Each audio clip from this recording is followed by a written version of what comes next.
Test.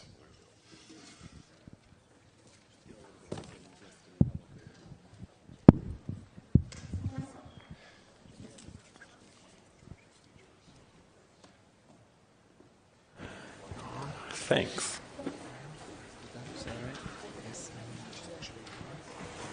Is it? Yes. So maybe I should turn it off until I'm going to talk.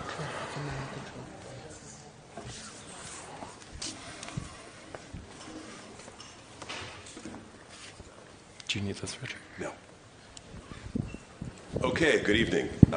For those of you who don't know me, I'm Richard Sommer, the Dean of the John H. Daniels Faculty of Architecture and Landscape Design, also professor here, and it's my pleasure to welcome you to the school and to this event.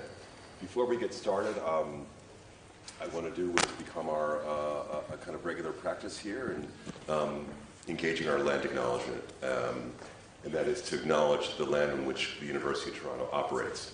For thousands of years, it has been the traditional land of the Huron-Wendat, the Seneca, and most recently, the Mississaugas of the Credit River. Today, this meeting place is still the home to many Indigenous people from across Turtle Island, and we are grateful to have this opportunity to work on this land. Okay, tonight's event is part of a small and informal symposium we've assembled for today and tomorrow, and it's also actually the final installment of this year's public programming at the school, which was entitled Home and Away. And as the title suggests, it brought together talent and ideas from near and far for discussions and debate on design issues of global importance. And I just wanted, for those of you that have been here for the other events this year, thank everyone who has joined us for this Home and Away event. I should also say that even though it's the end of this formal series, because our semester has come to an end, there will be other public events at the school, especially in relation to Doors Open, which will happen in May. We'll have some films here and other kinds of discussions. So stay tuned for that. Also, what's interesting about this event, New Circadia, is it is a bit of a bridge. It's a bit of a bridge to position something we're going to be mounting in the fall. So tonight we're going to welcome two scholars, Matthew Wolf-Meyer and Matthew Spellberg. It's the evening of the Matthews. And they're going to kick off this New Circadia project with us, which is a project that is really meant to explore the cultural and historical implications of sleep and wakefulness and dreams and boredom and distraction and all these things in the relation to the kinds of utopias and imaginations, our imagination of utopias that have shaped the spaces we imagine and make. So, as you might know, the symposium is going to continue with a workshop tomorrow, and tomorrow we'll have the founders of the design firm Pillow Culture, as well as a number of members of the Daniels faculty from our architecture and our art and visual studies faculty, and others join us to sort of table the issues that are going to be explored in this exhibition, which will open in the fall in October. And the exhibition is really meant to inaugurate a gallery which most of the public hasn't seen, which sits under this space, and it's the size again of this space, but in a very different configuration, and will really be a kind of platform to highlight some of the issues that we'll be talking about today, looking at, roughly speaking, the architecture of the circadian rhythm.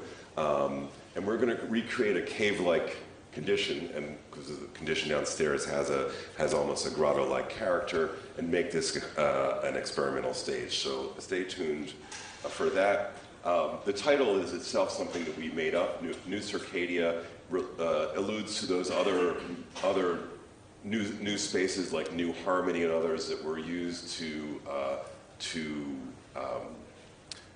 as the titles for utopian communities, utopian spaces, utopian cities, where a kind of better future could be imagined. So Let me go on to tonight's speakers and then talk a little bit about the format. Let me start with Matthew Wolf-Meyer. Matthew has his PhD from the University of Minnesota and is currently an associate professor of anthropology at Binghamton University. He is the author of 2 books, one called Slumbering Masses, Sleep, Medicine, and Modern American Life, which was published in 2012, and another called Theory for the World to Come, Speculative Fiction and Apocalyptic Anthropology, published in 2019. A third book, Unraveling, Remaking Personhood in a Neurologic Age, is due, or something like that, is due to come out next year. Matthew's work focuses on how medicine, science, and media in the U.S. in particular make sense of major modern era shifts in the expert practices of science, medicine, and popular representations of health. His first book that I mentioned, The Slumbering Masses, offers insights into the complex lived realities of disordered sleepers and the long history of sleep science and the global impacts of the exportation of, shall we say, American and other modernist ideas of sleep. Matthew Spellberg is a scholar who works at the intersection of literature, philosophy, art, theater, and performance, among other things. Did I get all those right? And he is currently a junior fellow at the Harvard Society of Fellows. He is involved in 2 major research projects. The first concerns the history of dream sharing, that is, how and why dreams have been made public in cultures around the globe. The second is about the relationship of the imagination to solitude, and the processes by which or through which individuals create private worlds and systems of thought. He is a student of mysticism, indigenous art, and the culture of the Pacific Northwest, and also the European novel and philosophy of perception and myth. His written work has appeared or will appear in upcoming Yale Review, the Los Angeles River Review of Books, Cabinet. He has a forthcoming Cabinet editorial issue on dreams. There you go. Southwest Review, Political Science, and many other things. So he leads workshops on dream sharing, dream negotiation. I'm not even sure I know what that is, but we're going to find out. In New York and California, other places. And very interestingly, I think this is worth knowing about him. For 6 years, he taught in the New Jersey State Prison System with Princeton University's Prison Teaching Initiative.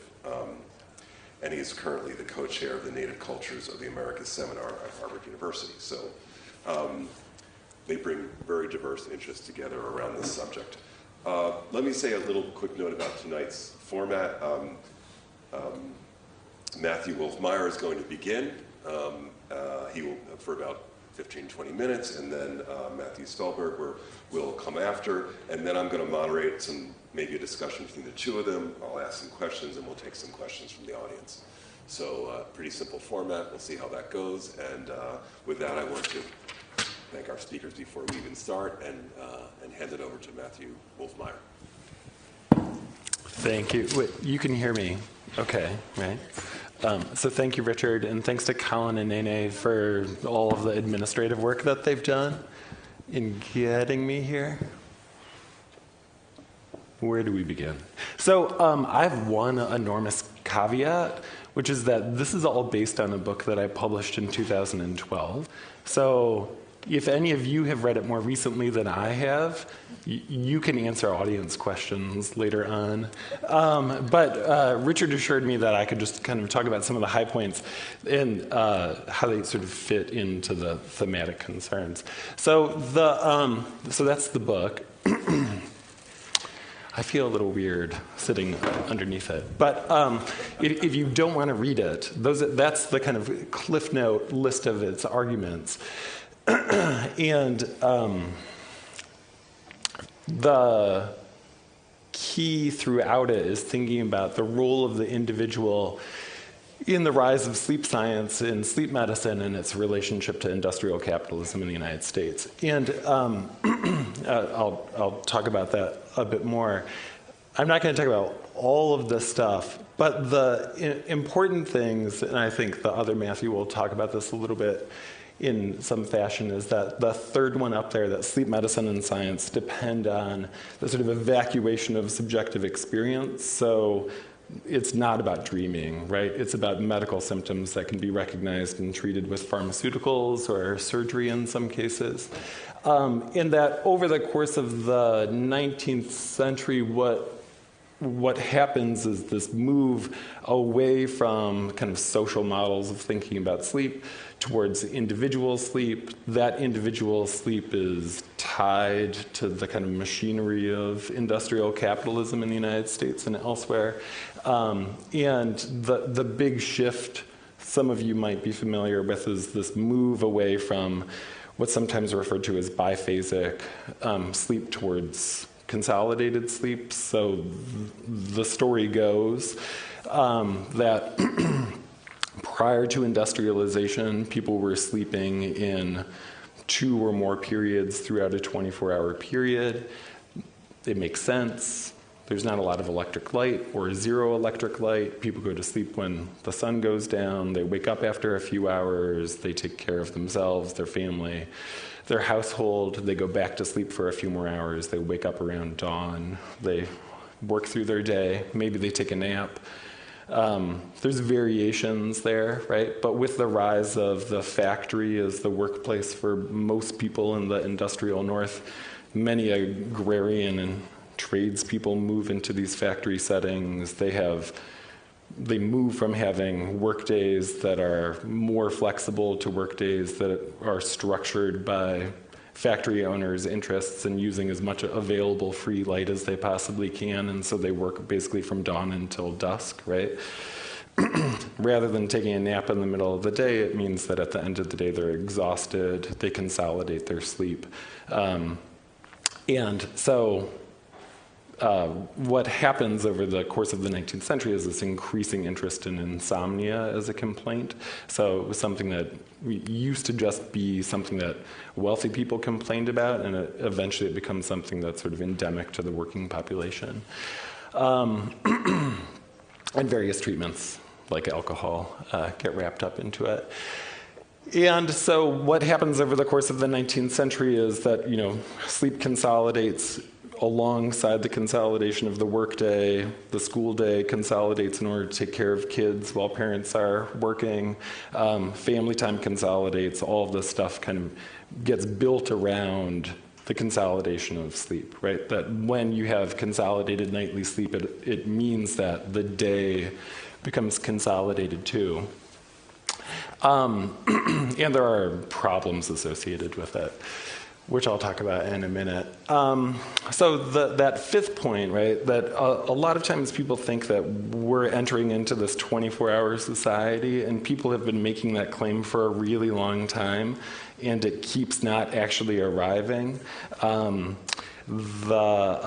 so sometimes people think that the model of sleep in American capitalism, and maybe Canadian capitalism, I forgot that I'm not in the United States right now, but we can talk about the differences if you like later. But people often think that, it's this kind of like caffeinated, stimulated experience all of the time, and that Manhattan is kind of the model that everywhere is going to be.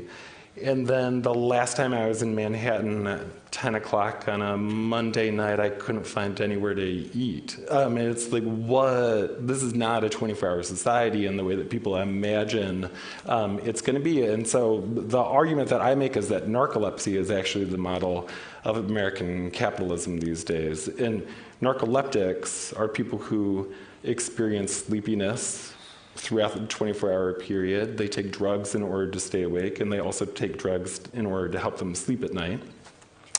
And if that sounds at all familiar to you, it might be because you drink coffee in the morning and you take a sleeping pill at night in order to go to sleep, or you chemically moderate your alertness and sleepiness in some other way. In that, like, if we think about narcolepsy as the model for the structure of society, it kind of changes how we think about things. We can, if you have questions about any of that stuff, we can talk about it later. And there. So that is part of the sleep clinic where I did the research for this project. And so because I'm an anthropologist of medicine and science, it meant that I spent about 2.5 years doing fieldwork with neurologists and psychiatrists in a sleep clinic in Minnesota. And so on the top you see one of the lab technicians who's looking at a room where someone would be sleeping, and then on the bottom you see the place where they sleep, right?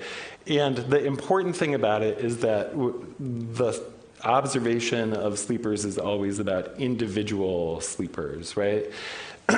They're not sleeping with their partners, they're not sleeping with children, they're not sleeping with pets, they're sleeping in this rather narrow bed in a very clinical setting, right? They're also exempted from all of their work responsibilities, school responsibilities, family stuff, just so that they can be observed for 24 or 72 hours, however long needs to be observed.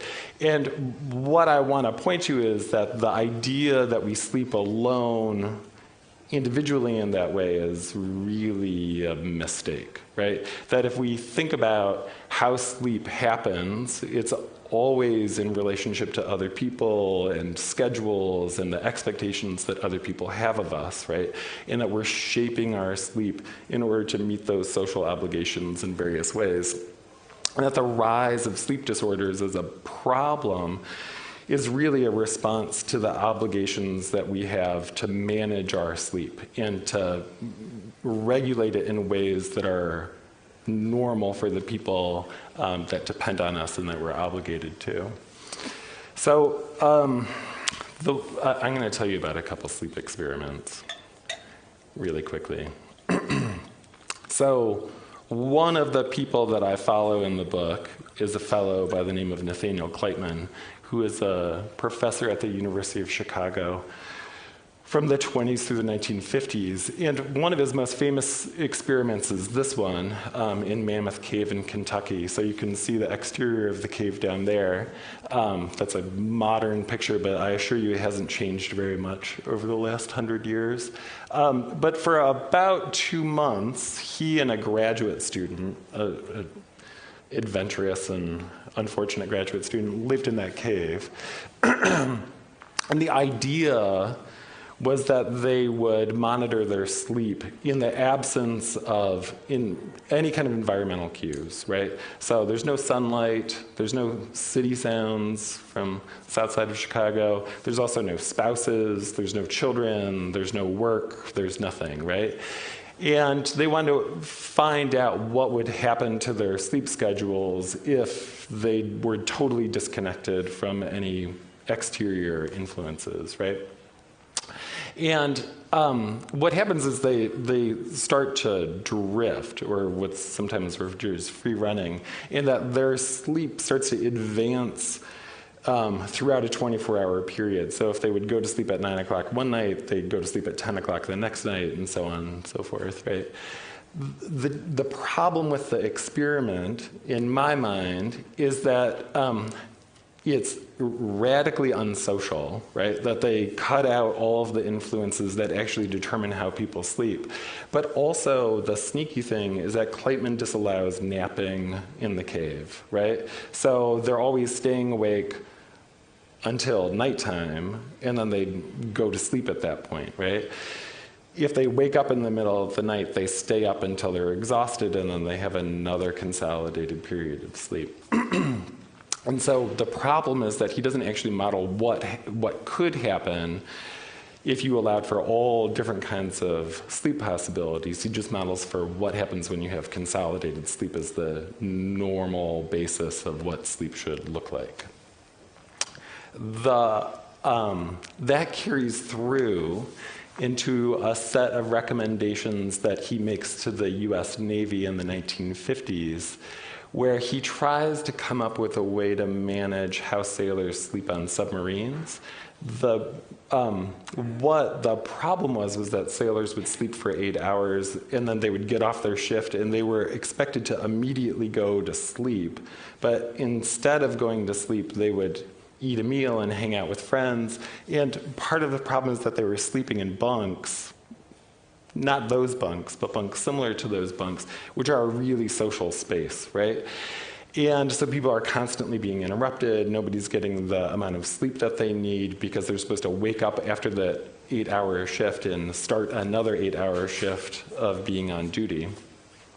And so he comes up with a bunch of novel proposals to try and enforce consolidated sleep, but in ways that allow for a kind of like segmentation of the submarine to allow only certain people to be sleeping at certain times, but they're all sleeping together in particular ways, right? He takes society back into the submarine in this really interesting way. And the problem is that the US Navy totally dismisses it. And they have recently kind of come back to it because of a series of accidents at sea that are all because of sleep deprivation. They haven't changed the way that sailors sleep over the last 100 years, I think, actually. And this guy, Michel Siffre, who's a French journeyman scientist. He made his career in the beginning exploring a bunch of caves throughout Europe, and in the 1960s, he has this idea that he's gonna see what happens if he too removes himself from kind of social and environmental influences by living in a cave for a couple months. And he wrote a book about it. It's called Beyond Time. And it's basically his diary from that period. It does not go well. The cave floods. He has hypothermia for periods of it. His food goes bad. All sorts of things go wrong. And the most interesting thing to me about the experiment is that he gets called twice a day from somebody on the surface, and they ask him what time he thinks it is, and he has no idea what time it is. What ends up happening to his sleep is it becomes totally erratic.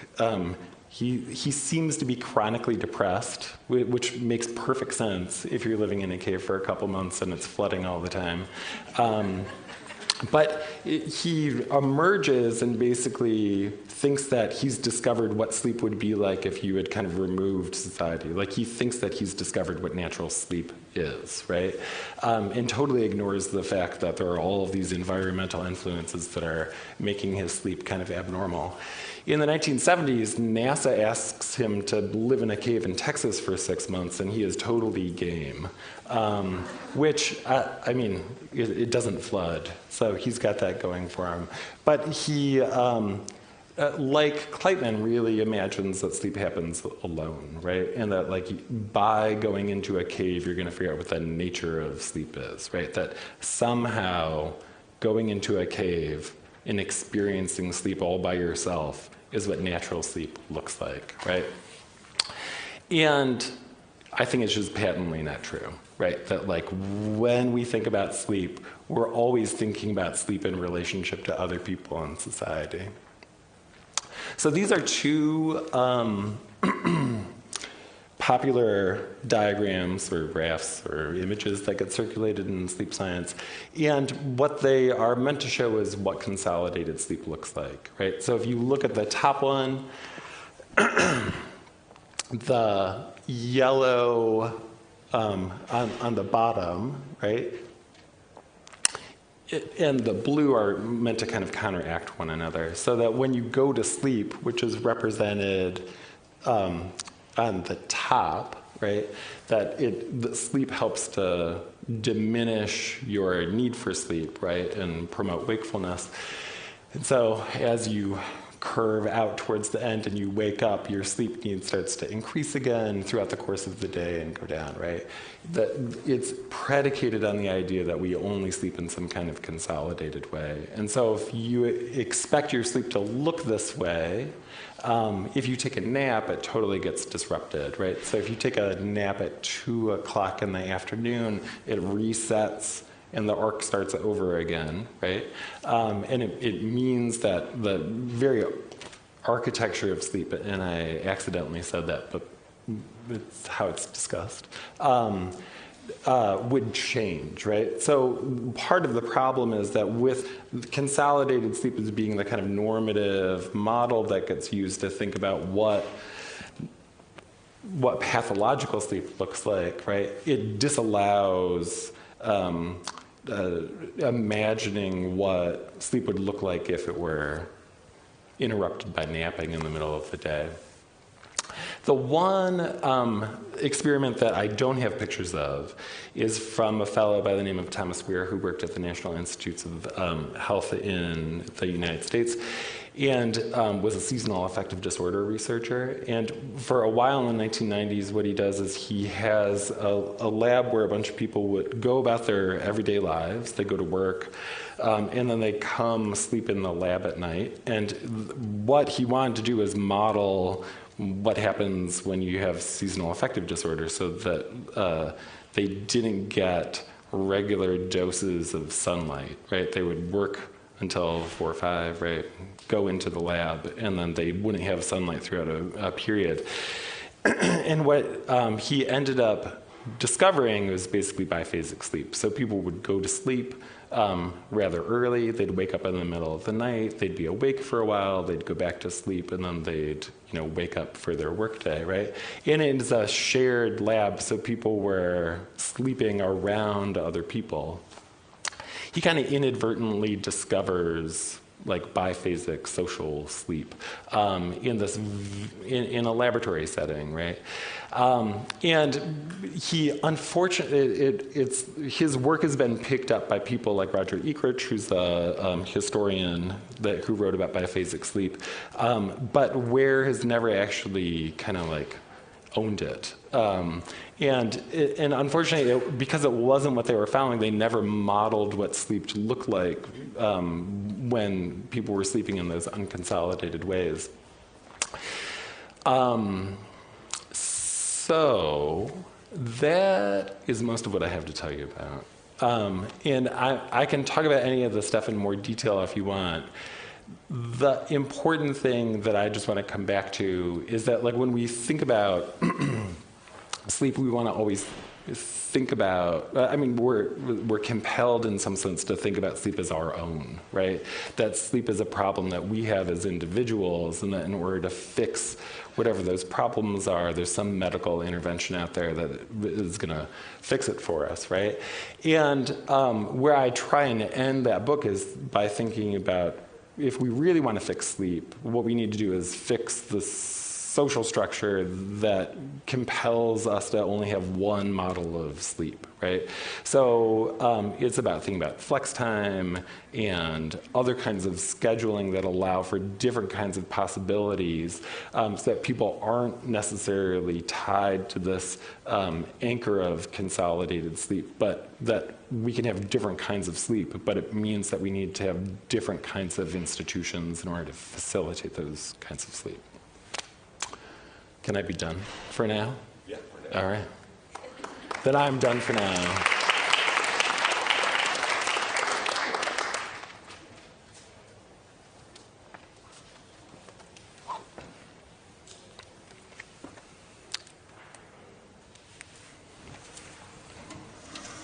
I'm going to give this to you. All right, thanks. Let's see.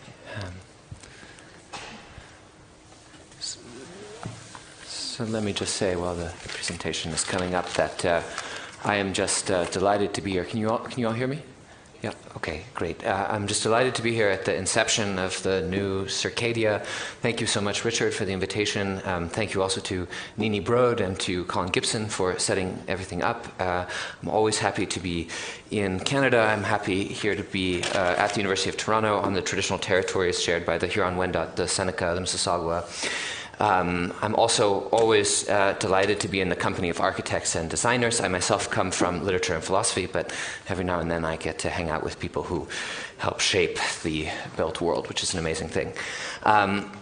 Like Richard was saying, I'm a scholar not of sleep per se, but of dreams, which are an adjacent but by no means identical phenomenon, though there are languages like Spanish and Russian where the words for the two are the same.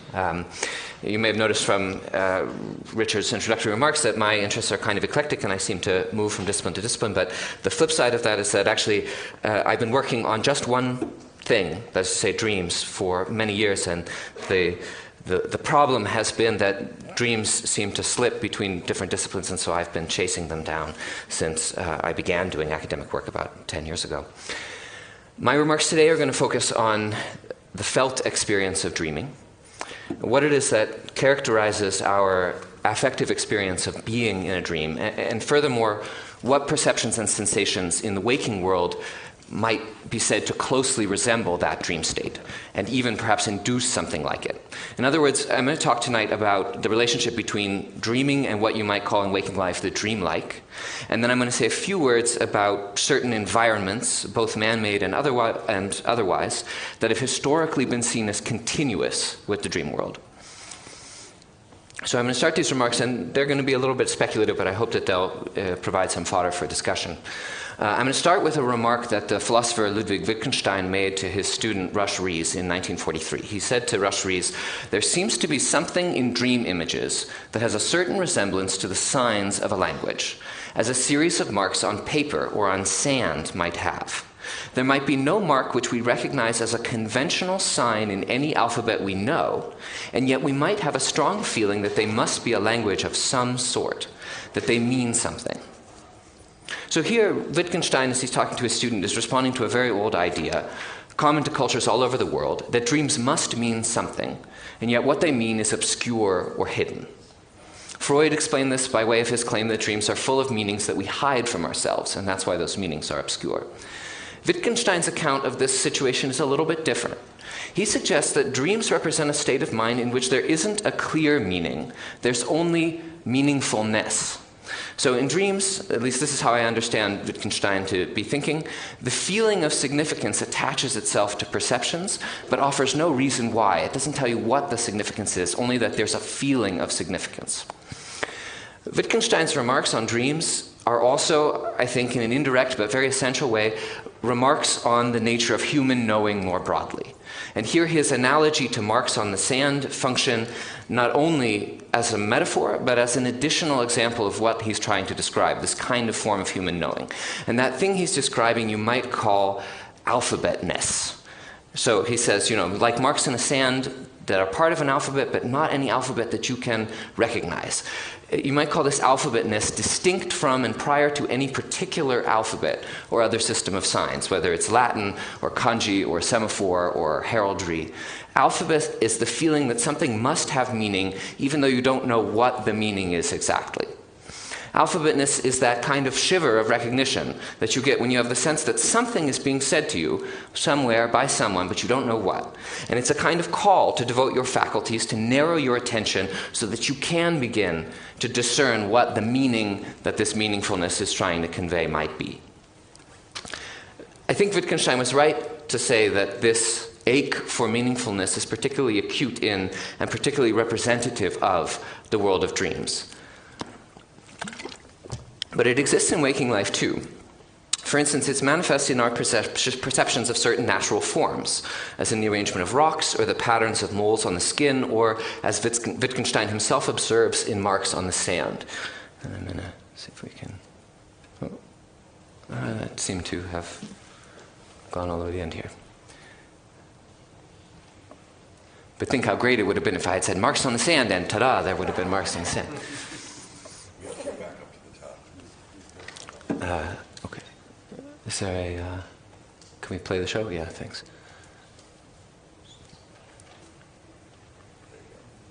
Yeah, great. Okay. There we go. This is part of an installation called Lunar by an artist named Teresita Fernandez, who's one of the great students of these natural forms I'm talking about, like marks on the sand, like form, patterns and forms of rocks and so forth. A lot of her art is concerned with that question.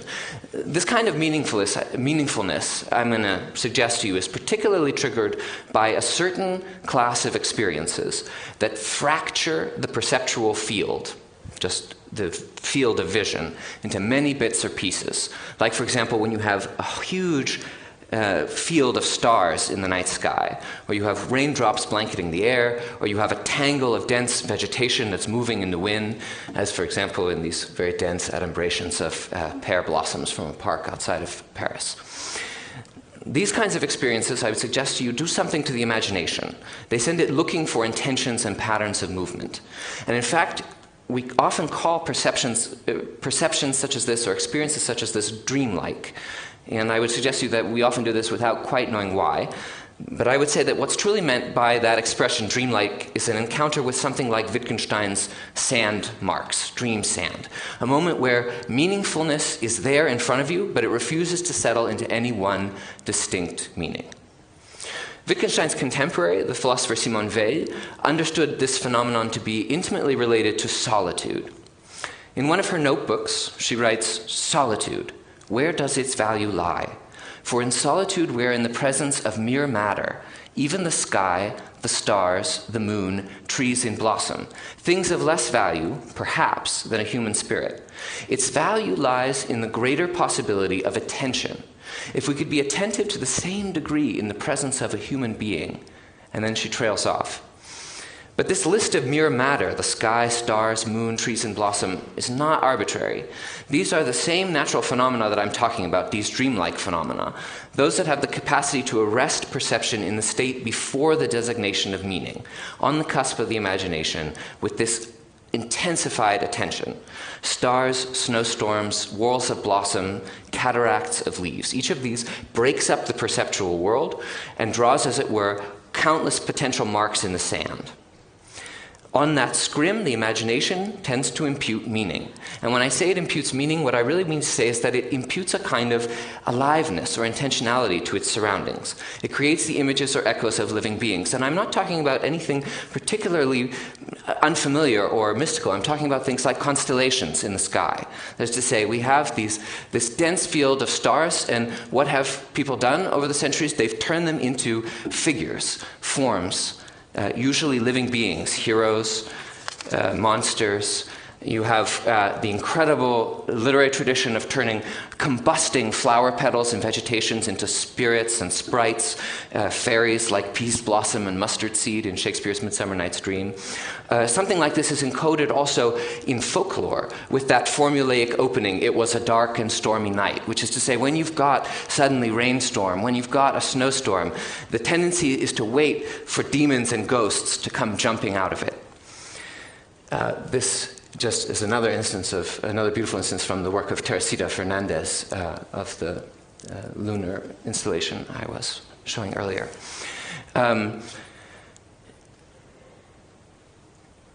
This is something also you see not only in contemporary art sometimes, but in European sacred architecture. Particularly the ornamental forms in a lot of religious architecture in European churches, in codes of procedure in which dense vegetation is then filled with tons of little monsters. So, for example, here, this is a beautiful little capital from Stiftkloster Neuburg in the Vienna woods, where you've got these two little kind of lewd monsters sticking their heads out of these sycamore leaves. And here's another instance from about 300 years later. This is from the Pellegrini Chapel in San Bernardino in Verona, where you have the figure of this horse who's on this little ocean, and then he's turning into a kind of piece of vegetation, and then that vegetation spirals up and turns into this satyr whose arms are a piece of vegetation. So you have this tendency for these dense, fractured adumbrations of stars or of vegetation to turn into beings. And this is an old and powerful cultural form.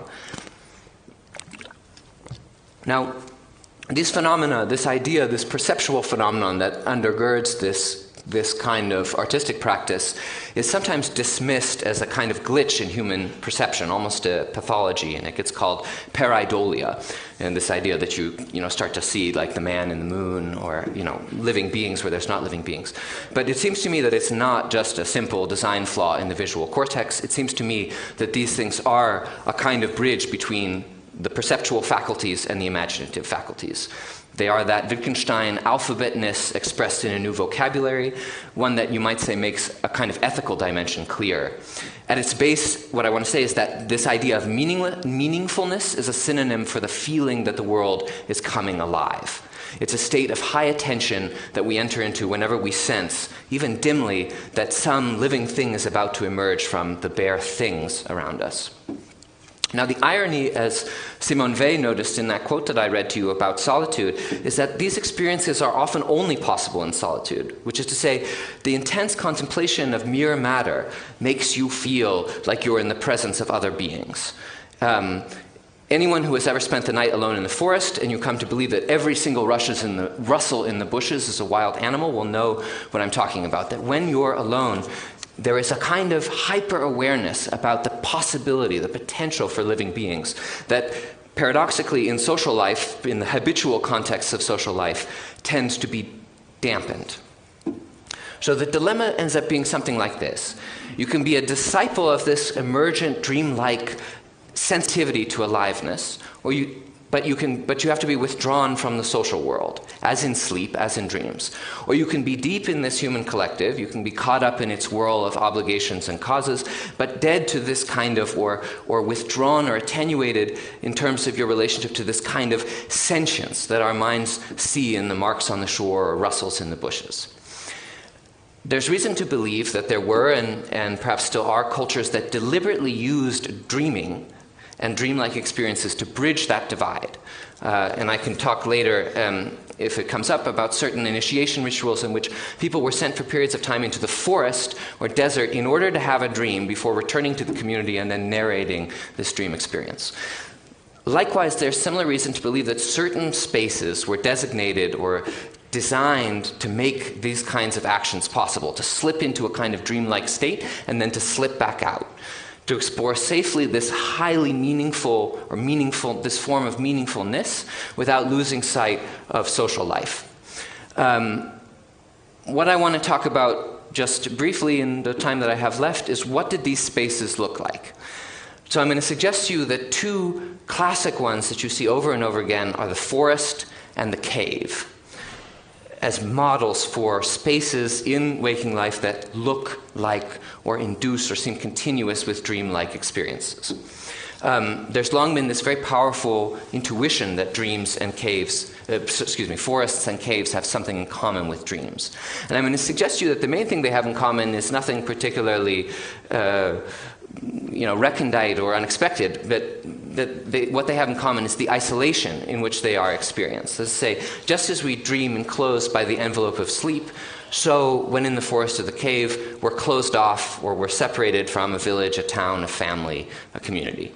But I'm also going to suggest that there's something else too, which has to do with the perceptual experience of being in these two places, and how these two places serve as a kind of mirror or imitation of two different aspects of dreaming.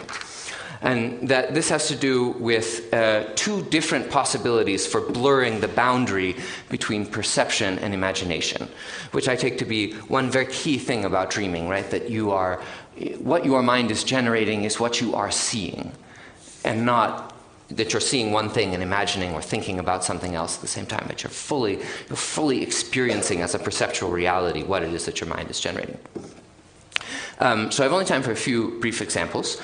Let me start with one from the forest. And this example comes from Canada, from the autobiography of a Tsimshian shaman whose name was Isaac Tens, who lived on the northwestern coast of British Columbia at the beginning of the 20th century. And he recounted his life to a very great ethnographer, himself half Tsimshian, named William Bainin. And the beginning of that autobiography goes like this. When I was a growing child, I knew that I had strange powers. This is why I knew I had different powers from other people. One day I went up into the hills to gather wood, and it was very cold. There were many other people gathering wood, as it was now winter, and it was in the hills above the village where they were. When I got to the hills, I heard strange noises at the top of the tree which I was cutting. I looked up, and behold, there was a large white owl sitting on the top of the big tree. Then the owl flew down and grasped my head and flew up with me into the sky. Well, it was then that I lost my senses, and it was then I started to dream, and this is what I dreamed. I dreamed that I was now flying way up into the sky, and here I saw a great many strange things. And I knew it was the owl which was flying me up by grasping my head. Then I suddenly awoke. I came to my senses, and behold, I was lying on the snow with my face downward, and my face had sunk into the snow. I had been away now all day. When I returned to the house of my father, I told him what had happened to me. And he said to me, the reason this has happened to you is that you will be a great shaman Halite. So the story begins in the village and ends in the village. And it's very important to say that this private experience is intensely bracketed by social experiences. And this, I think, maybe relates to a little bit of what Matthew Wolf-Meyer was talking about. This person, Isaac Tens, already has an inkling while still in the village that something like this is going to happen to him. And then when he gets back, his father offers this explanation of the dream, which is going to integrate it into his own life. He's going to be a shaman, and the owl will be a kind of guardian for him. And it will provide him with a calling in the realm of the community. But at the center of the passage, there's the articulation of this certain relationship between dreaming and the forest, or dreaming and the wilderness. Even before Tens has a dream, this animal comes flying out of nowhere and just overwhelms his consciousness. What he's describing here is a kind of life and death, fight or flight reaction triggered by this sudden, unexpected presence of another being, of an animal, who might be an ally or an enemy. He might be a god or a demon, he might be a predator, he might be your last chance at a meal. So you might even say that the life and death reaction is triggered even before he sees the animal. He hears these strange noises, and his attention is wildly heightened by this hint of something alive, by some living being that's about to come flying towards him. This impulse to look out for and sense aliveness is especially powerful, like I've said, when you're alone. When you're out by yourself in the forest, you know this experience. Every rustle in the bushes seems like a bear or a wildcat. And anyone who's ever seen a horror movie knows that we humans are very susceptible to this, even to a mere representation of it on the screen. So to be alone in the forest or desert or out at sea is paradoxically to actually become acutely sensitive to aliveness, to other living beings. Shakespeare was very aware of this, and he says at the end of Midsummer Night's Dream, in the mouth of Duke Theseus, a kind of little philosophical distillation of this. He says, "In the night, imagining some fear, how easy is a bush supposed a bear." So after Shakespeare, you might call this hyper-alertness of the imagination the bush-to-bear phenomenon. Evolutionary psychologists have another name for it. Justin Barrett calls it the hypersensitive agent detection device. And they tell us that human beings have evolved in such a way as to be overly attentive to aliveness in the field around them. Better always to imagine that a rustle in the bushes is a lion, even when it's not, than to actually be stalked by a lion and think, oh, it's just the wind, until suddenly, Isaac Tens' story of initiation proposes that there is some kind of deep connection between that experience of hyper-alertness and dreaming. And that in fact entering that state of heightened encounter with an animal leads directly to the dream state. Or just being in an environment in which the possibility of an animal jumping out at you suddenly leads to the dream state. Dreaming serves a kind of especially important role in that way in the wilderness, or wilderness dreams have often been, in a lot of cultures, ascribed a particular significance. And I would submit to you that it's precisely because of this sense that there's something a little bit contiguous between the dream experience and the forest world. So the forest echoes, in this sense, the dream's internal structure, its capacity for emergent aliveness, this kind of meaningfulness, this like things popping up at you. And if you think back to dreams, I mean, they are just full of people jumping out at you from every which way. You know, you're wandering, and it's just, you open a door and there's someone there, and you close and you open another door and there's someone there. And many dreams have this sense of beings just flying at us very, very, very quickly. If the forest echoes the dream's internal structure, another space that has often historically been seen as continuous with dreams echoes something like its exterior structure. And I'm moving quickly here just to give a few quick superficial examples so that we can maybe deepen them in conversation. But so another site is the cave. If the forest is a kind of mirror of the dream's internal structure, then the cave echoes what you might call the dream's external structure, its exterior, which is to say, maybe a little bit paradoxically, that being alone outside in a forest looks something like the inside of a dream, whereas being alone inside a cave looks something like the outside of a dream, which is to say the darkness that surrounds the dream, that obliteration of consciousness, the envelope of sleep that blocks the perceptual world from reaching the mind. This might be one of the reasons why caves are of particular importance to dreamers in explicitly ascetic traditions. So I think, for example, of the Tibetan saint Milarepa, whose famous biography by Tsangyong Heruka is one of the key sort of lay texts of Tibetan Buddhism. It explains how this murderer Milarepa withdrew to a cave in the mountains and through meditation achieved enlightenment by conjuring in the darkness of this cave a picture of the cosmos. In the Christian tradition, one of the greatest of the desert hermits, St. Anthony, goes through a similar experience. He goes into a cave in order to endure these many feverish dreams of devils and temptresses. And the idea for St. Anthony is to pass through these dreams into a kind of darkness, into a kind of obliteration of consciousness. So in other words, dreamers seek out forests to intensify the phenomenological experience of dreaming and spread it to waking life. This is something you see very often in instances of shamanic initiation, for example. On the other hand, dreamers seek out caves in order to exhaust dreams and reach the other side of them, the side of nothingness. So for St. Anthony, for example, in the biography that comes down to us from St. Athanasius, the problem is not how to induce communion with the aliveness of the world, but how to bring it past the fever pitch, how to build it and build it up with all these demons and monsters attacking him and tempting him and so forth until the dreams fall away and an emptiness arrives that makes way for a kind of otherworldly plenitude for, in St. Anthony's case, contact with God, but a falling away of the imagination. He's beset with this intensification of the imagination, which he wants to pass through and let it disappear into darkness. Incidentally, it's no accident that in the Middle Ages, St. Anthony, this hermit, became the patron saint of an order of hospital monks, the Antonites, the order of St. Anthony, who specialized in taking care of people suffering from ergotism, also known as St. Anthony's fire, which is a disease that affects the body. It causes this kind of gangrene on the limbs, but also it causes these extreme hallucinations. Basically, you ingest lysergic acid from wheat that has been polluted by a kind of parasite, and so you start tripping. You're taking doses of LSD, more or less. These Antonites built these elaborate hospitals that were carefully structured in such a way to sort of regulate and channel, like giant caves, the hallucinations that the patients suffered from, which is to say they would build these, and it's not a particularly complex technology, but a kind of amazing one nevertheless. They would build these huge rooms in which all the patients would be laid out, and there would be these flames along the walls, and the flames would sort of be pointing towards a little chapel at the end of this room, and in that chapel would be a large altarpiece depicting the temptations of St. Anthony, the sufferings of St. Anthony.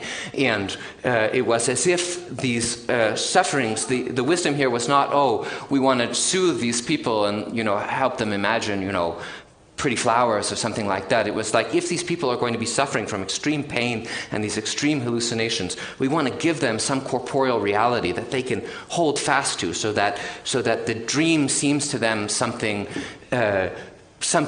not like madness, not lonely, not alone, something that can actually be channeled and experienced in a common way, and therefore empathized with and worked through with this kind of compassion. The very famous Isenheim altarpiece by Matthias Grunewald was originally conceived for this purpose. It was originally painted for this hospital room at the monastery of the Order of St. Anthony in Isenheim, in what's now Alsace. And it's a series of panels, and you might say actually that the panels are about a kind of transition from a cave into, or from the darkness of sleep into a dream state, which is to say that the first panel of this enormous, and it's huge, it's such a huge thing, it's like 8 feet tall, this painting, shows the crucifixion and Christ being at the bottom laid into the tomb, and here he's in this kind of recumbent pose of death, or you might even say looking like in a form of sleep. And then the triptych, as would happen often, or this polyptych rather, as would happen often during services, would be opened, and there's this riotous forest, in fact, this riotous forest and vegetal imagery, these elaborate Gothic filigrees modeled on flowers and foliage depicting the resurrection. And the final image in which you have here on the right these savage temptations of St. Anthony, and then you have the saint again under this forest-like canopy.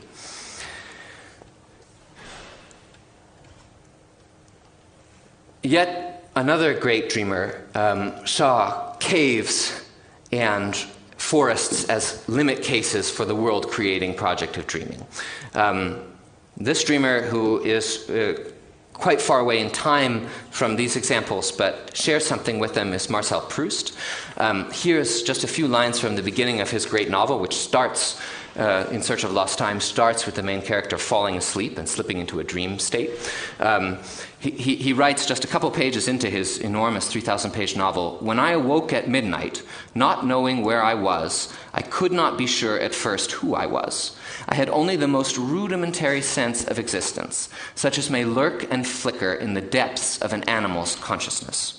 I was more naked than the caveman. But then the memory, not yet of the place in which I was, but of various other places where I had lived, and might now very possibly be, would come like a rope let down from heaven to draw me up out of the abyss of not being, from which I could never have escaped by myself. In a flash, I would traverse and surmount centuries of civilization, and out of a half-visualized succession of oil lamps, followed by shirts with turned-down collars, would put together by degrees the component parts of myself." Whew. I was more naked than the caveman when I woke up in the middle of the night. So it's no accident, of course, that Proust ultimately made a cave for himself to live in. While he was composing this novel, he locked himself in this cork-lined room with shutters always drawn to obliterate perception, sound, and sight, to create this blank space on which then these worlds could be created and made to disappear, the worlds of his novel.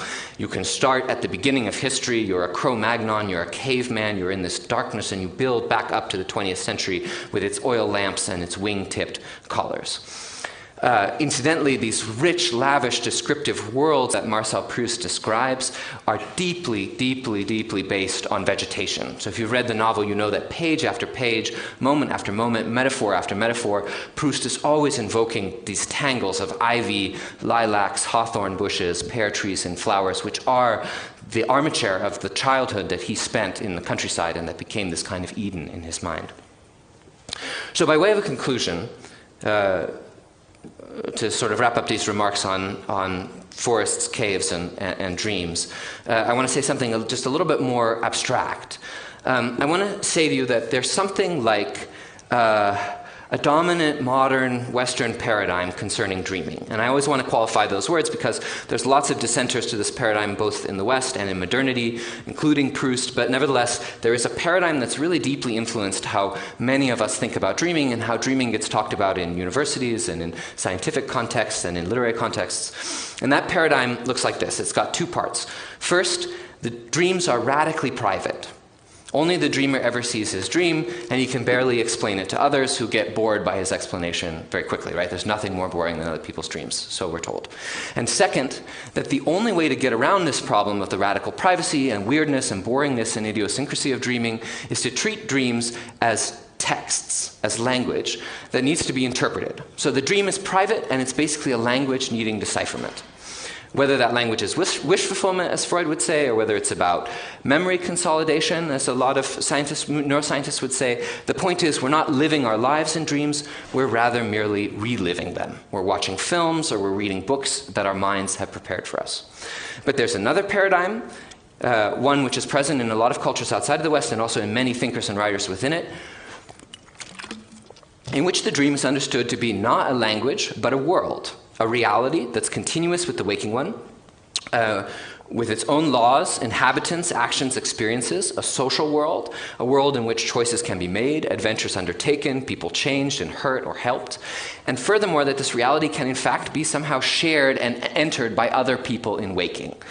Although sharing it takes a lot of work and is by no means assured. So for example, among the indigenous peoples of the Northwest Coast, there are many, many, many stories about dream sharing breaking down between members of a community. So it's not at all the case that it's some perfectly assured phenomenon. All of which is to say, maybe we ought to try in a serious and non-mystical way to understand dreams as a kind of reality that we experience, alongside and interpenetrating with this one. Not a language to be deciphered, but a world, and one with certain analogs to and effects in this one. It might, in fact, be that the embarrassment that our own society feels around sleep and dreams, or even the kind of hostility toward them it sometimes exhibits, some of the things Matthew Wolf-Meyer was talking about, might be explained by our unwillingness to understand what we do in sleep as part of actually living, as part of being. So instead, we think of sleep and dreams as a kind of reliving or recharging or preparing or processing. And let me just quickly emphasize that this is not to say that I think that like understanding dreams as a state of being and a form of existence is incompatible with science or modernity or any other sort of category you might use to describe our contemporary life. In fact, as I've sort of suggested, there are many things in evolutionary biology that I think would connect very closely to this idea or be very sympathetic to this idea.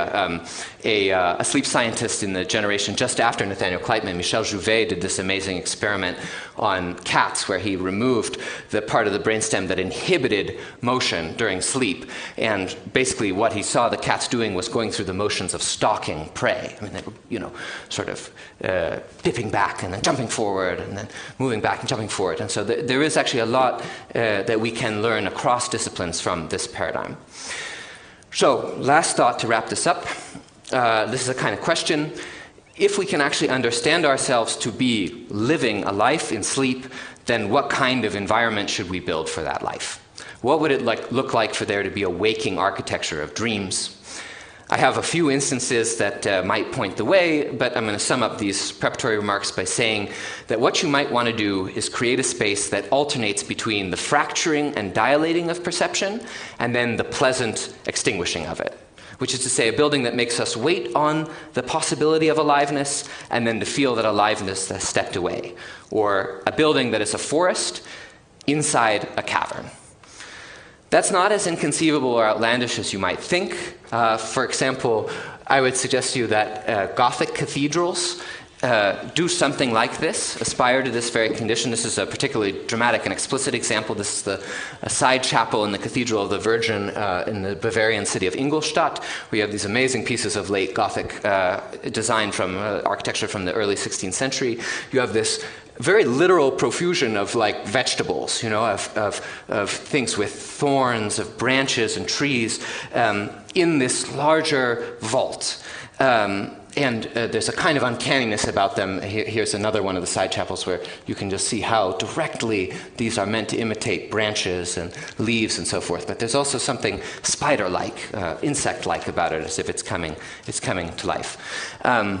What I'm saying is that you might represent the feel of a dream or even induce it by, and this is not by any means to say this is the only way to do it, but one possible way to do it would be to put a forest inside a cavern, which is itself a monumental building. Again, you might think this is a totally arbitrary, not to mention totally inconceivable proposition, but just to give you one last image, Andrei Tarkovsky, a great student of dreams, if ever there was one, ended his film Nostalgia with almost exactly a literalization of that chimera, of that combination. So in that movie, the protagonist, whose name is Gorchakov, is a Russian living in Italy, and he's studying a Russian composer who went mad from nostalgia for his homeland. Gorchakov himself is starting to go crazy from nostalgia. At the end of the film, he's just undergone a kind of visionary initiation that a madman has made him do, where he's carrying a candle through this sort of pond without extinguishing it. And then suddenly we see the camera cuts to this recurring dream image that has appeared before in the film, which is a landscape back home in Russia. It's at the edge of a forest. There's a dacha. Gorchakov and his dog are sitting there. And then the camera slowly pans out. It drains of color.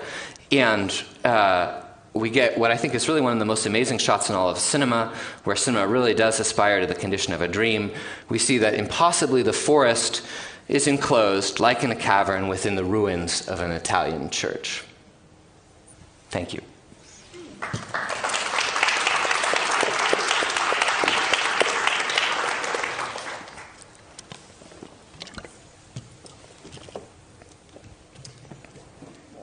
Okay, well that was fantastic. Thank you. Should I use this?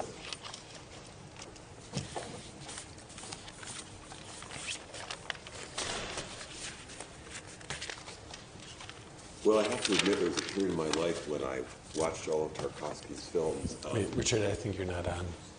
Let's switch this. Thank you. there was a period in my life when I watched all of Tarkovsky's films, and many of them are so long that I'm not sure I've watched them or dreamed them, because they went on for a long time, and I often fell asleep and woke up while I was watching them. And so I think I've seen this, but I'm not sure. So I guess we could actually begin with the question you raised, if we can. How did you put it? If we can make our lives in sleep, what kind of spaces would we make to do that? So let's get to that question. But I think one thing that might tie together both of your talks has to do with, there's an interesting figure that kind of runs through a number. You said there's this figure of the lantern, and I hadn't realized that Kleitman had lanterns and was modeling light inside the cave, because when I first imagined this experiment, I imagined it was literally in the cave and there wouldn't be light.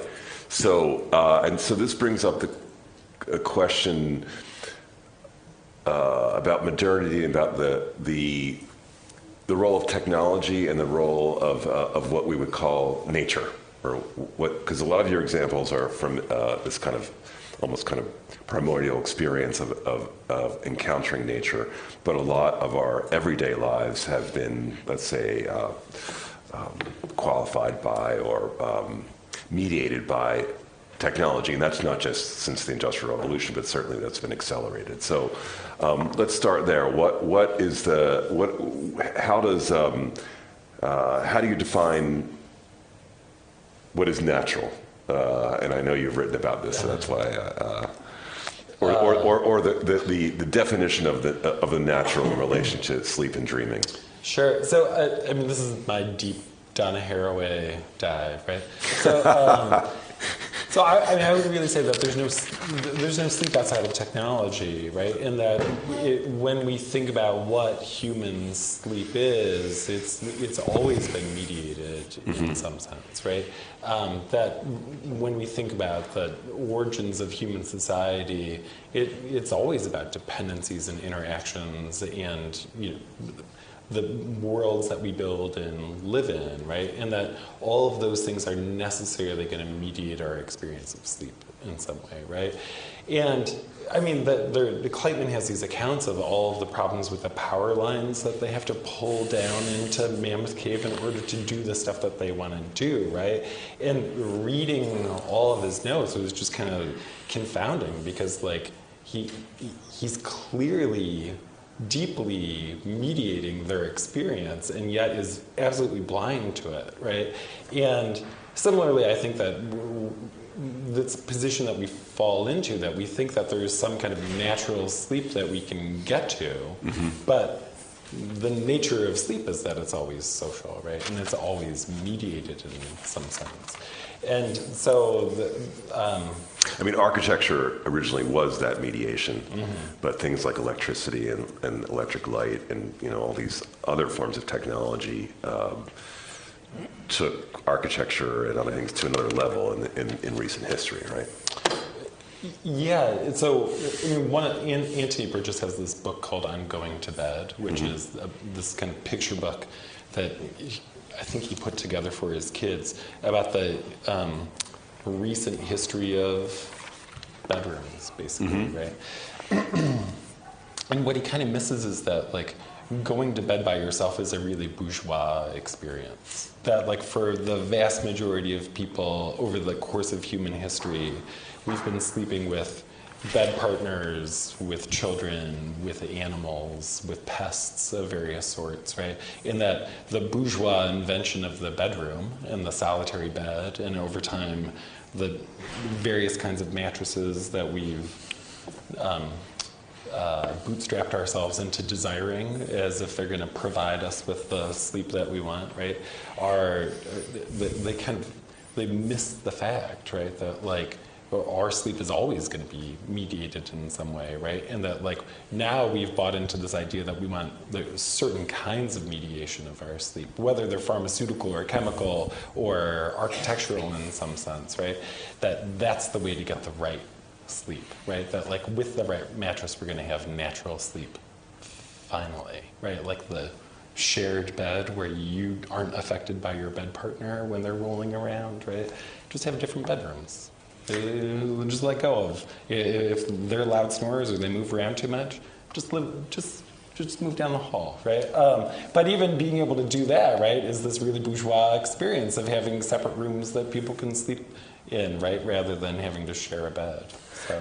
Let me just say that also, the farther you get from a kind of scientific model of sleep or maybe bourgeois model of sleep, the less actually this kind of phantasm of natural sleep appears. The more, if you go back deep into the historical record or you look at, small-scale communities where dreaming is taken very seriously, considered to be a very, very important phenomenon and conduit for all kinds of messages and stuff. There's no sense that this is just a thing that happens to us. No. We work very hard at it, and we shape it, and we construct it. And, for example, you have many instances of, communities who get up in the morning, share their dreams with one another, or in the evening before they go to bed, share the previous night's dreams with one another, and proceed to kind of effect a negotiation about their dreams. So one person will say, I dreamt we were picking nuts on the south beach of the island, and another person will say, I dreamt we were fishing on the west beach of the island. The first one will say, what about we were both picking nuts but on the west beach? And the first person might say, okay, fine, that's good. And so the process by which a narrative is constructed about dreaming, and in fact a whole protocol is developed for what sleep looks like, is very, very deliberately built. And there's no sense that there's some way in which our cultural arrangements are preventing us from having our natural sleep. There's a conscious sense that we, the reason why we have good dreams and important dreams and, whatever it is, prophetic dreams or dreams in which we kill the animals that later we'll kill in waking life is because we work at it and we build a kind of framework for it together.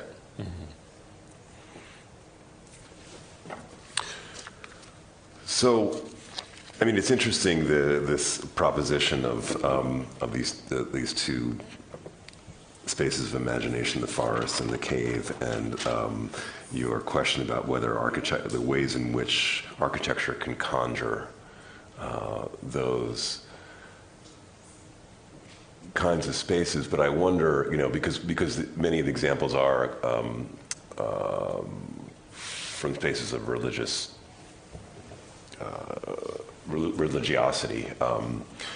how,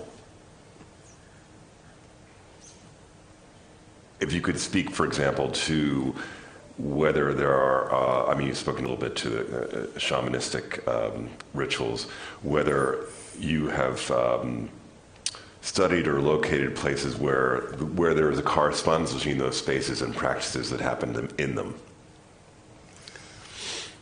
Because we know, in a Christian church, you wouldn't imagine that dreaming would be shared, but it's possible. Except in Greece, right, where you still have a kind of amazing survival of a classical antique tradition in which people went to incubate dreams in temples, which is to say, people went to temples and or they would go out to special places in the wilderness, like you see often in the Bible. People go sleep on a rock and they have a dream. But there was a tradition in the classical world of people going to temples and sleeping and having a dream in the temple. And the dream might provide them with advice, or it might actually fix something about them. So we have in the audience here two great experts on the abatons of the Asclepions, which is to say these shrines to the Greek god Asclepios, where sick people would go to this healing god, and they would sleep, and he would come and heal them in their dreams while they slept there. What you see in Greece now still is you have little country churches where people can go and sleep and incubate a dream and then tell it to the priest, and the priest will tell them what to do with the dream. And you have even this amazing instance that a guy named Charles Stewart has written about in a book called Dreaming and Historical Consciousness in Island Greece, where there's a community on the island of Naxos where for 150 years people have been having dreams of the Virgin Mary.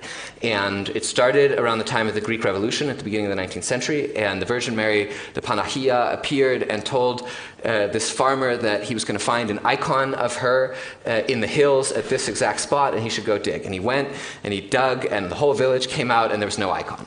And then they all went back, and then he had another dream, and she said, actually, it's going to be like a little bit over here and not there, and you misunderstood, and blah, blah, blah. And he went, and he did it, and he dug in this place, and there was again no icon. And then the third time, she gave him a dream, and he went, and he dug up an icon, and in fact, he found one. And it became this venerated icon, and it came to be the case that dreaming of the Virgin, and of the Virgin revealing the location of things and so forth, and of her mother revealing the location of things, came to be a powerful tradition in the village, and came to be associated particularly with moments of political struggle, political uncertainty.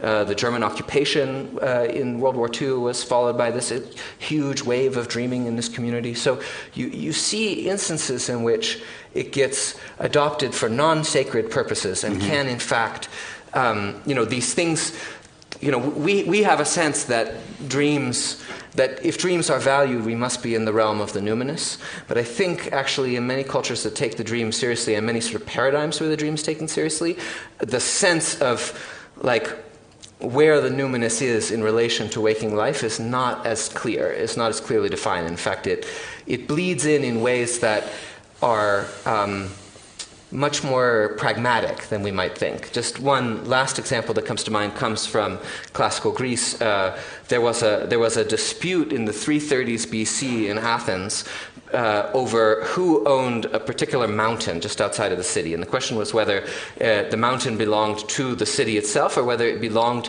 to the shrine of this sort of hero god Amphiaros, whose temple was nearby. And 3 men were sent from the city to sleep in the shrine, to incubate a dream, to answer the question.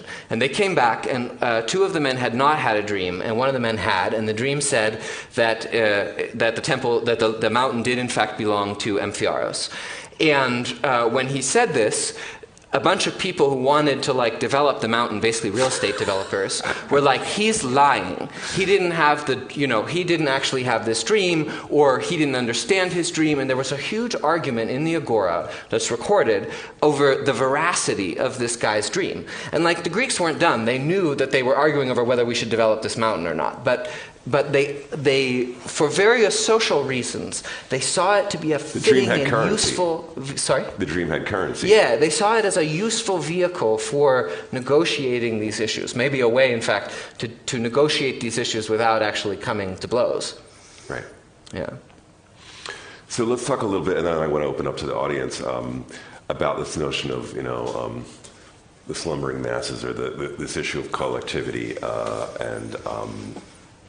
Matthew Wolf-Meyer, you were talking about the change, in a way, the industrialization of the clock that came with factories and the maximization of the workday, and then this consolidation of the 8-hour workday. But we've had, if we're going to kind of periodize, we've had several different economies since that, right? I'm not even sure what to call the economy now.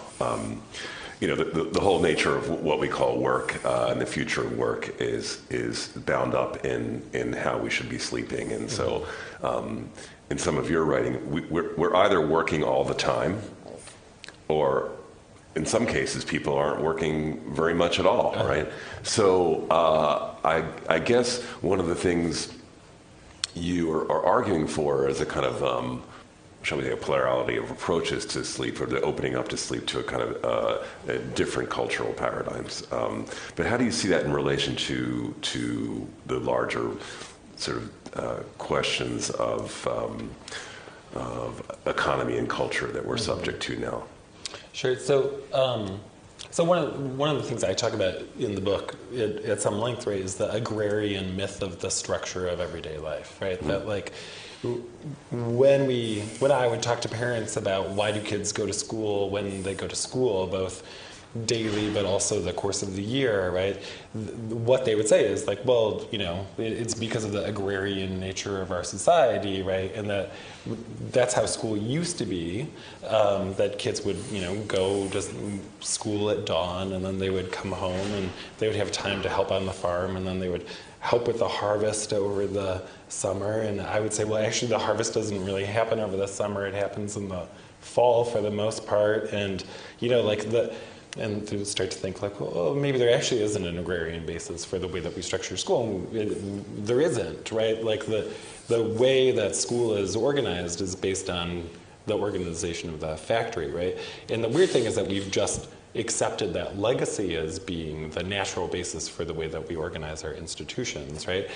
And and so there are places in the United States, and I'd be curious about this in Canada, where they're doing school start time reform, where they're moving school start times later in the day so that kids are better rested and it actually fits with parents' schedules better and stuff like that, because having kids come out of school at 2:30 is not great for anybody. And so there's a way that that kind of agrarian basis for social structure is being disrupted, right? But at the same time, and I write about it in the book, that things like flex time, where people can go to work late and they work late if they want to, or they take days off and they work other days, are really only for an elite class of people, right? One of the challenges of talking to a bunch of academics about this stuff is that they have very flexible schedules often, and so they don't realize how tied to dominant scheduling other people are. But there's ways that things are kind of being disrupted a little bit. One of the proposals that I try and convince people of is like, well, what if you check the university basically as your basis for the organization of work more generally, right? Where people elect to take classes at times, hopefully, that they're like most awake and alert and ready to do the work, right? And people are hopefully teaching when they're good at teaching, right? If you could poll a whole workplace about when people actually wanted to work, right, you might actually be able to develop a structure for that institution that met more people's needs, right? And that what we need to think about is this kind of modularity of social structure rather than the kind of strictures of social structure that we think are based in nature, but they really aren't, right? And that if we think about how modular organizations might work, we might be meeting more people's kind of natural sleep needs and other needs more generally, right? But it means that we need to become unmoored from our kind of agrarian myth for how we organized. Well, it's interesting, you wrote about how these companies emerged in the 1990s that were consultants to corporations that were trying to incorporate nap times and kind of napping spaces, and that they failed. Yeah. But now we see, just more recently, companies opening up, like in relation to things like WeWork and other kind of, let's say the what do we call it, the freelance economy, where they've opened up these kind of daytime sleep hotels in New York and other areas. But I think the point you make still holds, which is basically that the reason those things failed is because there was a level of kind of shame or kind of cultural resistance or you don't want to be the guy who's caught napping, right? You're like, another cup of coffee is more, it's more legitimate than being the person who's napping at their desk. So it has to happen alone, and you have to hide it. Right. Yeah. And so, if we think in a more kind of commutarian model, right? Like, what do we want to do as a society, or what do we want to do as a workplace or a school or whatever? We might actually be able to fit in napping, right? If that's what some people want. If some people don't. Well, it's funny. I mean, people have no problem going to a gym and exercising in a social and collective space, right? Doing yoga, whatever, but this idea that we would be. I mean, another word for the example we want to do is collective splunking, right? Collective splunking. You were talking about splunking. Right. So, I mean, are you proposing, Matthew, that we should be like sleep anarchists? That like we should have like small-scale communities in which, like we come together like-minded and work out sleep schedules that work for us in a small. Much. I'm all for that. I think that's. I tell my students all the time that falling asleep in class is a political act, and then I regret telling them that. especially in the large lectures that I teach. But yeah, I think that, some anarchism is really necessary in order to, it's not just sleep, right? It's all of our kind of physiological demands, that there's ways that we can reorganize things to meet people's desires in ways that don't result in the pathologization, right? Because that's the problem, right? That like if you're not sleeping in a consolidated way, then you think that there's something wrong with you. That's not to minimize all of the sleep disorders that are, physiological problems that can be treated, right? But that 30% of Americans experience insomnia. It's not insomnia. It's just sleeping differently than your schedule demands of you, right? Or being awake differently than your schedule demands of you. And part of what we need to do is rethink the role of wakefulness and sleep in society. So I want to open to the audience. I do want to maybe if we don't get to it tonight, get back to it tomorrow. I think there's a way in which Matthew Spellberg, you're describing a potential architecture for this, that I want to try and understand how it operates as sometimes outside the kind of a kind of cloister-like architecture, because in fact the building we're in was the original part of the building was a Presbyterian theological seminary, and then it was a hospital, and then it was a laboratory, and now it's this other thing. So it has this kind of historical resonance of having been occupied in all these different ways. But one of the things we tried to argue when we were recreating the site is that we wanted to kind of open up the cloister, right? But the university is one of those spaces, right? A space apart that is supposed to create that kind of, actually what you call it, we're looking for a space between perception and imagination, right? Yeah. How to get to an architecture of that is interesting, but the way in which that's often been done in the past is by creating a space apart, right? So that's not necessarily a city, for example. So this is a kind of interesting question about the degree of continuity of the spaces we create with the rest of the world, but we can probably get to that more complicated discussion tomorrow. I want to open it up to the audience, unless you have anything to say. Well, just super quickly, which is that, in so many of these paradigms where you have this sense of like, okay, I got to go out into the forest to dream or something, like absolutely essential is that you have to come back. Right. Like it's not a question of ever being cut off forever. In fact, there's all kinds of accounts of, warnings of like, if you stay in one place too long, it loses its meaning entirely. I mean, I think this relates to Matthew Wolf-Meyer's diagnosis of the kind of loneliness underlying modern sleep sciences. There's this sense that like, okay, well, it just happens all by itself and can be understood in this like isolated enclosed capsule or whatever. But in fact, like when you have people, whether it's Marcel Proust or whether it's a Tsimshian shaman named Isaac Tens, who really take their dreams seriously and think about it, regardless of what the cultural paradigm is, what you see is like this extreme sensitivity to like isolation and social life continuously feeding back into one another. Yeah, continuously. Okay, questions? Comments?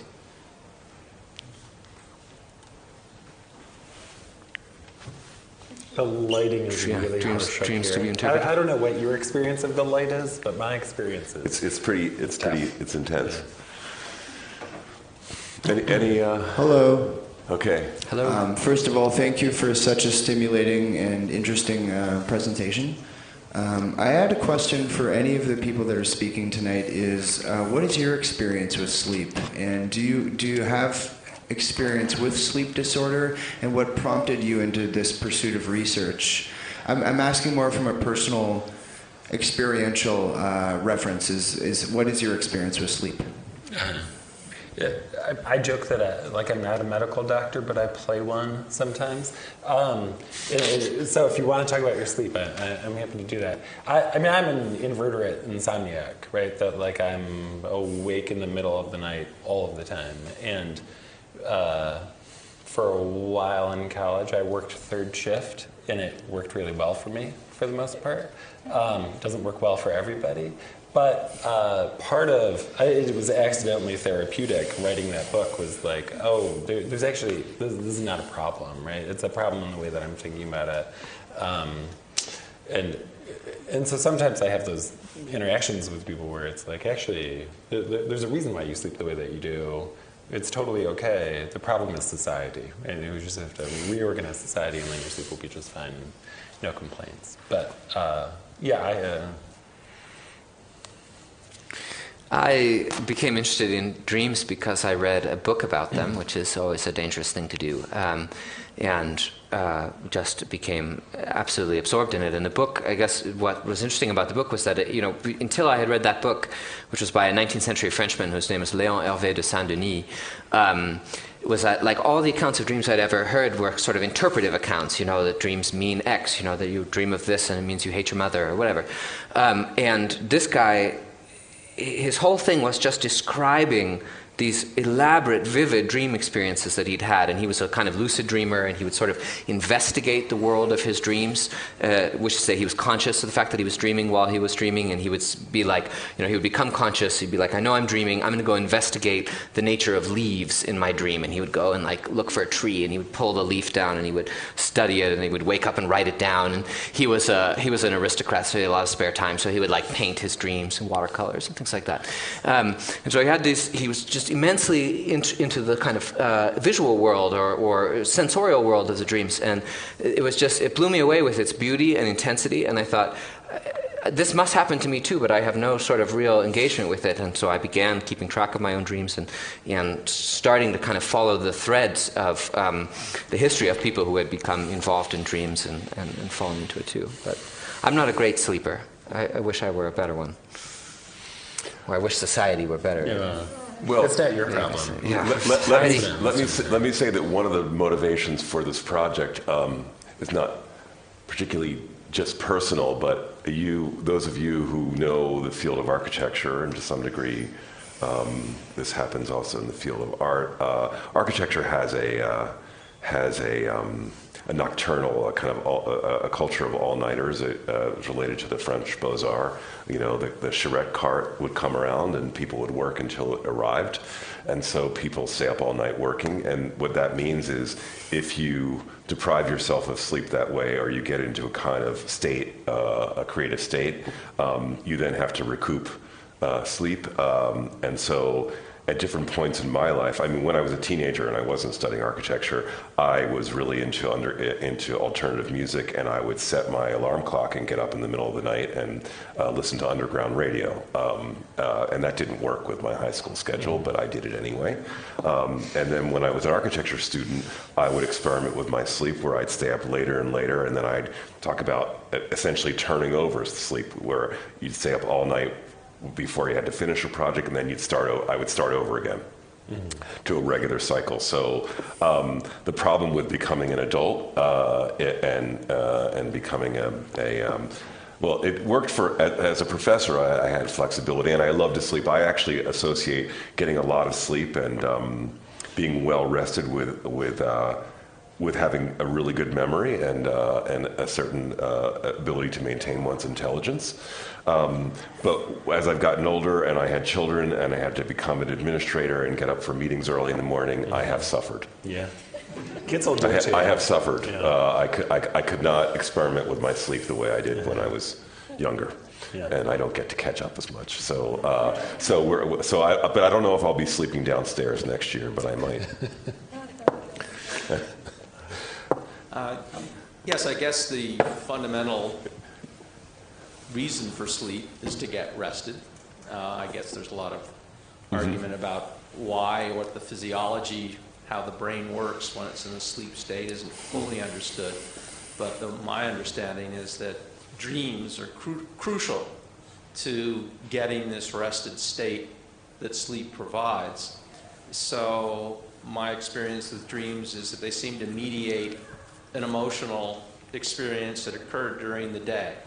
And I can't find a specific causality between what may have happened to me in a day or a week, but my takeaway from any dream is that it's a reliving of some kind of emotional experience. And the dream creates an emotional reality which my brain is trying to mediate. And so this suggests that if we're going to be truly rested, that we're somehow grappling with emotional realities that we've experienced and coming to some kind of resolution that perhaps we weren't able to achieve in the moment of the awake emotional reality. So I don't know whether our speakers have any reaction to what I've just said, but I'd be interested to hear. Maybe just the one thing, I mean, I see where you're coming from, and that all makes sense as an account of dreams, and it's a powerful one. I would say maybe the one thing that I might tweak in that is that it's not clear to me that we just relive things in dreams, and which is to say, that's a common account, particularly in the 20th century, particularly since Freud, that like what's going on in dreams is you are processing things from the past, and for various reasons they appear a little bit disguised or a little bit mixed up, but you're dealing with things from the past. And it's certainly true that you are borrowing sense impressions, you are taking sense impressions, but you are, I mean, it seems hard for me to say otherwise than that you are manufacturing new realities from those sense impressions, and you're doing them in incredibly complex and layered ways. Nietzsche says this thing like, the reason why we're all such bad artists in waking life is because we exhaust our genius in sleep. And there's some truth to that, which is to say that, like, yes, there's a huge amount of intense emotional engagement, as you said, but there's also the building of this very, very elaborate perceptual reality that's really weird, right? And often has fantastic buildings in it, and even if it has just boring buildings in it, I mean, you've created a surface, you've created a sky, you've created the windows. Just as a kind of little illustration of, or kind of just tip of the iceberg how complex that process is. There was a study done at Albert Einstein Medical School in the 70s in which people were asked to wear red-tinted goggles for a number of days and to report when they started having red-tinted dreams. And they started having them quite quickly, like within 2 nights. But what was unexpected was that the dreams were not all red-tinted. It was like the dreams were bits and pieces red-tinted, which is to say, I dreamt I was in my kitchen and the table was red, and the window was red, and the ficus in the corner was red, but everything else was its normal color, which is to say, the mind is constructing an image of the kitchen, borrowing a perception of the table, the window, and the ficus from yesterday, and everything else from other days. And how it builds that into a seamless three-dimensional model of the world is a kind of extraordinary thing. And what the function of that is, that's a still unanswered question. I mean, I tend to favor myself something in the lines of actually what a certain set of evolutionary biologists think, which is to say that dreams are a kind of rehearsal mechanism, a way in which you take what you have experienced and you combine it into new situations in order to think about and work through future situations. And this is part of the reason. So, this goes along with the anecdote I shared about the cat, that stalked its prey in sleep. That this would explain why so many dreams seem to be stress related, seem to have a kind of chase or hunt paradigm to them. But it would also suggest that when you have a kind of social relationship to dreaming, when you have a community that's talking about dreams in a social way, they're doing something like that too.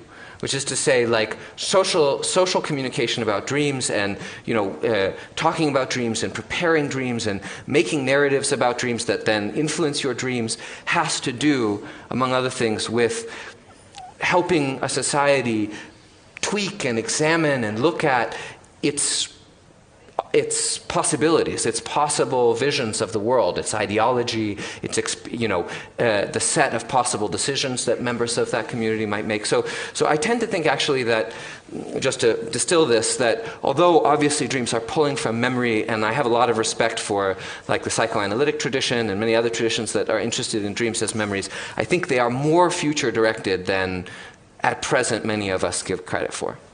So, Matthew Wolf-Meyer, I know you said you have spent a long time working with neurologists, and I think I have kind of an interesting question whether you sort of delved into this around the nature of dreams. I've always wondered whether it's possible to know, in my own experience and those of others that I've talked to, the things that the fragments that I have in my own dreams are things that I have experienced live. Even though I've pored over hundreds and hundreds of books and images of architecture and things, and also in films, I think the things that I think are most recurrent are things that I've actually lived. Are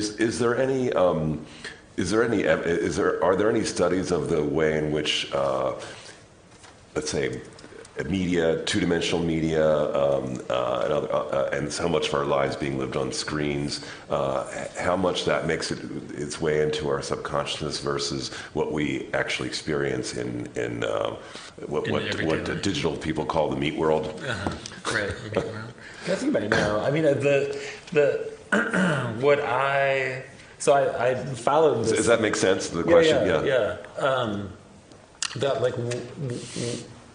we tend to dream about the real experiences that we have. The things you experience in kind of real time and tactily.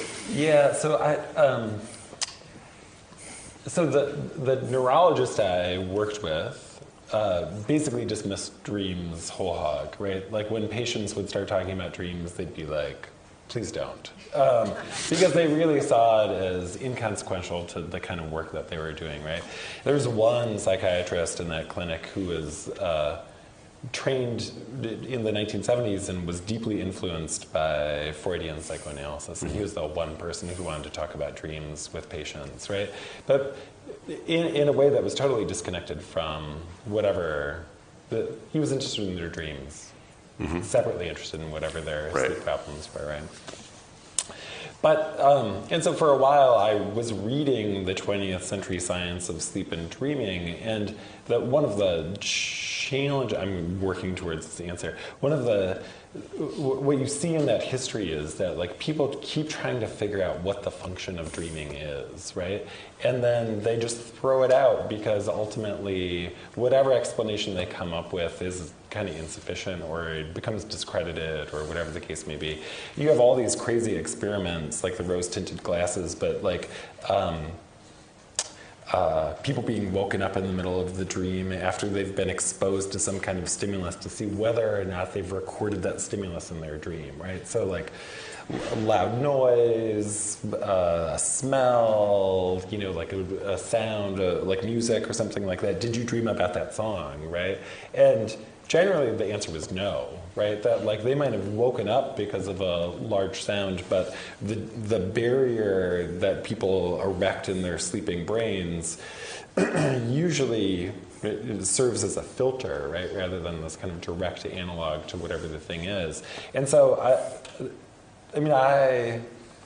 I don't remember reading any experiments where people were exposed to media images and then asked on follow-up whether or not they dreamt about those media images.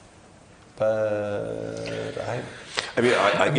if people are spending a large part of their day doing this versus doing that, it has to change the nature of dreams, no? So I think, one answer is just definitely people have lots of media-related dreams. Yeah.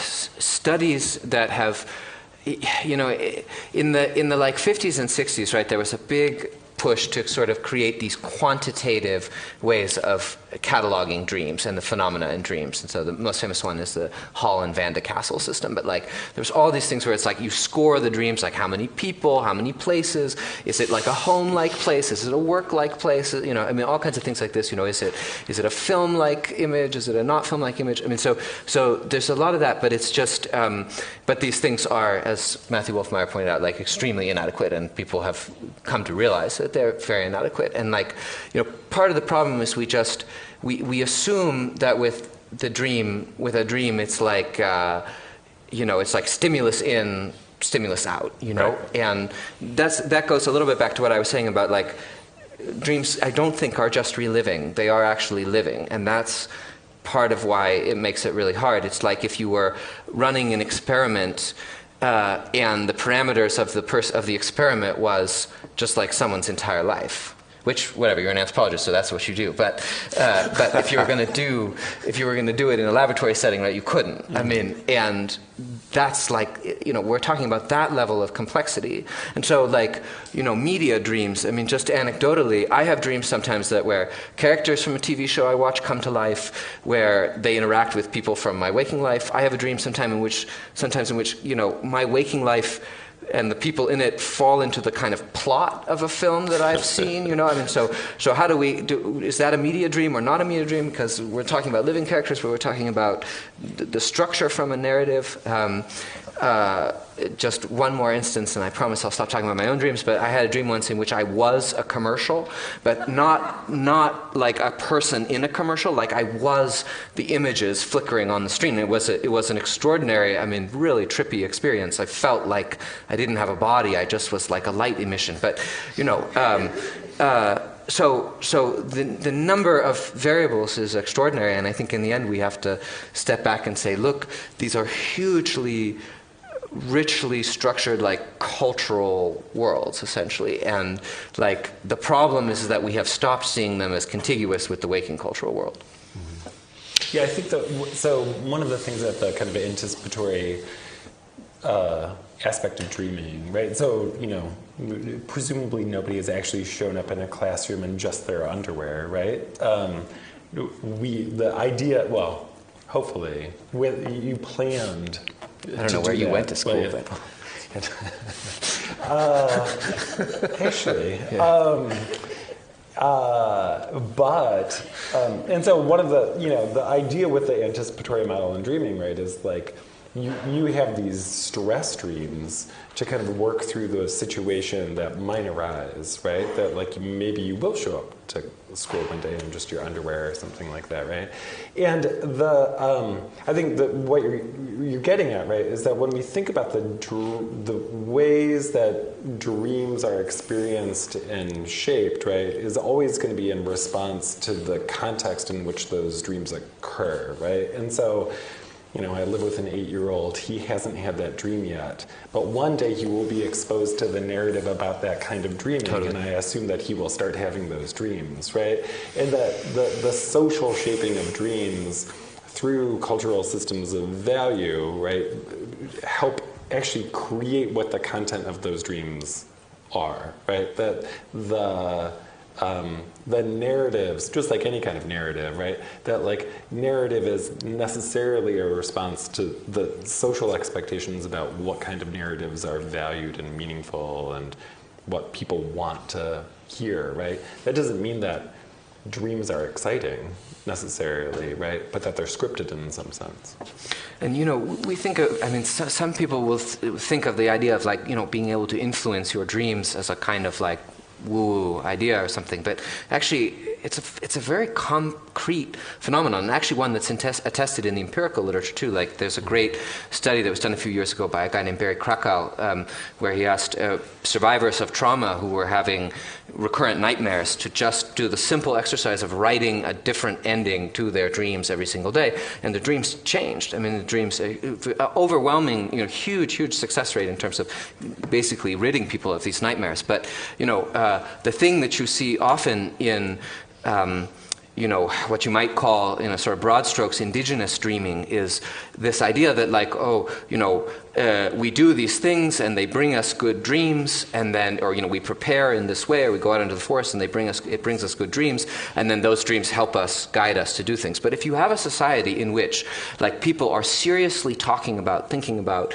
reflecting on dreams all the time, then in fact like this idea of like, what we do to prepare for a dream changes the dream that we have, which then subsequently feeds back into how the community talks about things, the kinds of rituals that the community performs, and that you have a kind of continuous circle between waking and dreaming in that way, is not at all like something that is hard to imagine, for us, belated, secular, whatever we are, actually, this is a fundamental aspect of human nature that is within our ability to understand. Well, unless there's a burning question, we're going to continue this discussion about this social project tomorrow, the workshop. And I would welcome all of you to join us. Okay, Thanks, thank you. everybody. Thank you.